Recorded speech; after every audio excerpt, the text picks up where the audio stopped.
कहानी 2025 की है। सुल्तानपुर जिले में एक थाना आता है कुड़वारा। इसी थाने के सीमा में बसे छोटे से गांव देवलपुर प्रथम में रोज की तरह सब कुछ ठीक ठाक था। 26 जून की शाम करीब 6 बजे का समय था। उसी गांव की एक गली में रहने वाले मुकेश सिंह के दोनों बच्चे कोचिंग से घर लौटे। उन्होंने देखा कि घर का मुख्य दरवाजा खुला है। रोज की तरह अंदर जाकर उन्होंने मां को खाने के लिए आवाज दी, लेकिन कोई जवाब नहीं मिला। दोनों बच्चे अंदर गए तो देखा कि मां पलंग पर लेटी हैं। उन्होंने कई बार जगाने की कोशिश की, लेकिन मां ने कोई जवाब नहीं दिया। घबराकर वे ऊपर मंजिल पर रहने वाली अपनी ताई मीता सिंह के पास गए और सारी बात बताई। मीता तुरंत बच्चों के साथ नीचे आई और देखा तो माहौल सामान्य नहीं था। थोड़ी ही देर में पूरे गांव में खबर फैल गई कि सविता सिंह ने अपनी जान ले ली है। सूचना मिलते ही कुड़वार थाने के TI Amit Kumar Mishra police team के साथ मौके पर पहुंच गए, इससे पहले कि मृतका के पति मुकेश घर आते। सविता का शव पलंग पर पड़ा था और उसके गले में पास में रखी पेटीकोट की नाड़ी कसकर बंधी हुई थी। लेकिन पुलिस को यह तरीका सही नहीं लगा, क्योंकि इस तरह गले में नाड़ी बांधकर कोई खुदकुशी नहीं कर सकता।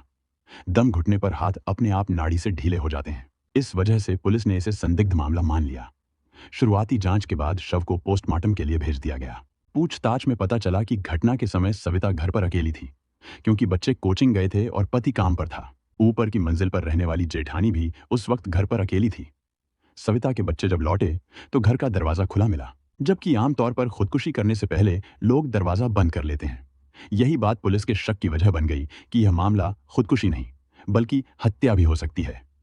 अगले दिन जब सविता के मायके से उसका भाई आदित्य अंतिम संस्कार में शामिल होने आया तो उसने सीधे अपनी जेठानी मीता पर शक जताया। आदित्य का कहना था कि उसकी बहन ने आत्महत्या नहीं की, बल्कि मीता ने उसकी हत्या की है। पुलिस ने भी इस आरोप को हल्के में नहीं लिया और जांच शुरू कर दी। मीता को थाने बुलाकर पूछताछ की गई। इसी बीच पड़ोसियों से पता चला कि 25 जून को यानी घटना से एक दिन पहले सविता और मीता के बीच जोरदार झगड़ा हुआ था। थोड़ी ही देर की पूछताछ में मीता टूट गई और सब कुछ कबूल कर लिया। उसने बताया कि कुछ दिन पहले सविता ने उसे डंडे से मारा था। इसी रंजिश में मौका पाकर उसने सो रही सविता का गला पेटीकोट की नाड़ी से दबाकर उसकी जान ले ली। पुलिस ने मीता को अदालत में पेश किया, जहां से उसे जेल भेज दिया गया। इसके बाद मीता और देवर के बीच चल रहे इश्क के चलते देवरानी की हत्या की कहानी भी सामने आई। करीब 15 साल पहले सविता से शादी से पहले मुकेश अपने बड़े भाई और भाभी के साथ रहता था। कमाई बड़ा भाई करता था, लेकिन उसकी ज्यादातर कमाई शराब में उड़ जाती थी। ऐसे में घर का सारा खर्च मुकेश की कमाई से चलता था। जैसे जैसे मुकेश बड़ा हुआ, उसकी शादी की बातें शुरू हो गईं। यह सुनकर मीता परेशान हो गई। उसे डर था कि अगर मुकेश की शादी हो गई तो नई पत्नी जेठानी के घर के खर्च पर सवाल उठा सकती है। यही वजह थी कि मीता ने साजिश रची और शादी से पहले ही मुकेश को शादी का सुख देकर उसे अपने कब्जे में लेने का फैसला कर लिया।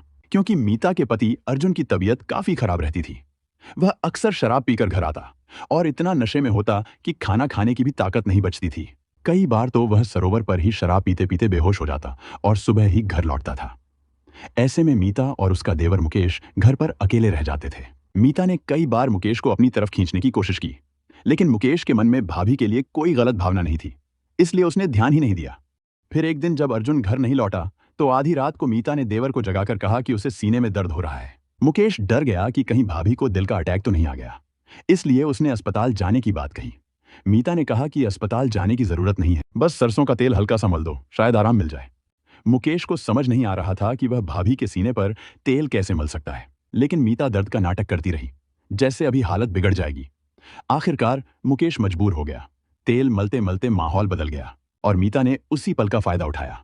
मुकेश को अपने करीब कर लिया, ठीक वैसा ही जैसा वो शुरू से चाह रही थी। उस रात के बाद देवर और भाभी के बीच छुपा रिश्ता शुरू हो गया। धीरे धीरे दोनों और करीब आने लगे, गलत संबंध बनाने लगे। नतीजा यह हुआ कि कुंवारा मुकेश अपनी भाभी के प्यार में पूरी तरह फंस गया और शादी की बातें उसने एकदम नजरअंदाज कर दी। लेकिन एक दिन एक रिश्तेदार ने मुकेश के सामने सविता से शादी का प्रस्ताव रख दिया। मुकेश मना नहीं कर पाया, क्योंकि उसे डर था कि अगर वह बार बार इनकार करेगा तो रिश्तेदारों को उसके और भाभी के रिश्ते पर शक हो जाएगा। मजबूरी में उसने शादी के लिए हाँ कह दी। जब मुकेश ने मीता को यह बात बताई तो मीता ने साफ विरोध किया, लेकिन मुकेश ने उसे समझाते हुए वादा किया कि शादी के बाद भी वह सिर्फ पत्नी सविता ही नहीं बल्कि मीता की हर जरूरत का भी ख्याल रखेगा, साथ ही मीता के परिवार की आर्थिक जिम्मेदारी भी उठाएगा। मुकेश ने अपना वादा निभाते हुए सविता से शादी के बाद भी अपने भाई के पूरे परिवार का खर्च उठाना जारी रखा।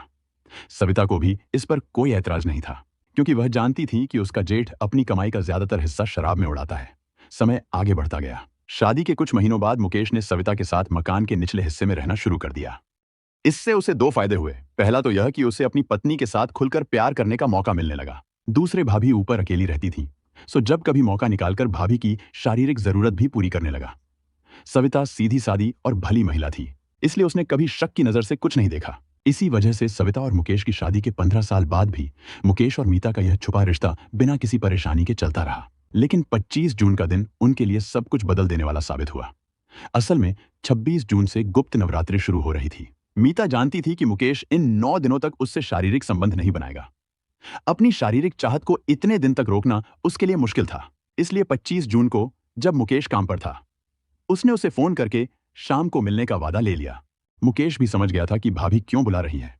घर आने के बाद वह सविता के चाय बनाने का इंतजार किए बिना सीधे ऊपर भाभी के कमरे में चला गया। सविता को अंदाजा भी नहीं था कि उसका पति भाभी के कमरे में है। चाय बनाकर जब उसने देखा कि चाय ठंडी हो रही है, तो वह पति को बुलाने ऊपर चली गई। सविता ने कभी अपने पति को भाई के घर का खर्च देने से नहीं रोका था और न ही कभी भाभी के साथ उसके रिश्ते पर शक किया था। लेकिन उस दिन ऊपर जाकर उसने जो देखा, उससे उसका खून खौल गया। पति अपनी भाभी मीता के साथ बिस्तर पर बिना कपड़ों के था। सविता ने गुस्से में पास रखा डंडा उठाया और मीता की पिटाई शुरू कर दी। मीता बिना कपड़ों की थी, इसलिए वो घर से बाहर भाग भी नहीं पाई और सविता ने उसे जमकर मारा।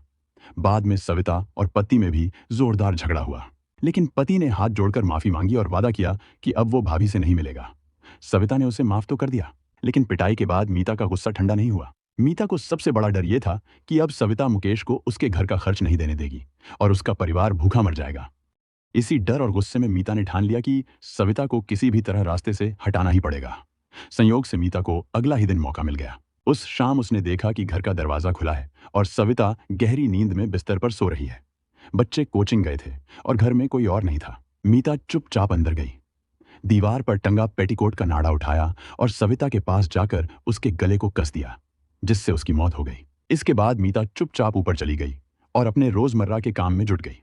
उसे पूरा भरोसा था कि पुलिस इसे आत्महत्या मानकर मामला बंद कर देगी। लेकिन अगली ही सुबह पुलिस ने सारा राज खोल दिया। जांच में पता चला कि ये कोई आत्महत्या नहीं बल्कि सुनियोजित हत्या थी। पुलिस ने मीता को गिरफ्तार कर कोर्ट में पेश किया, जहां अब मामला विचाराधीन है।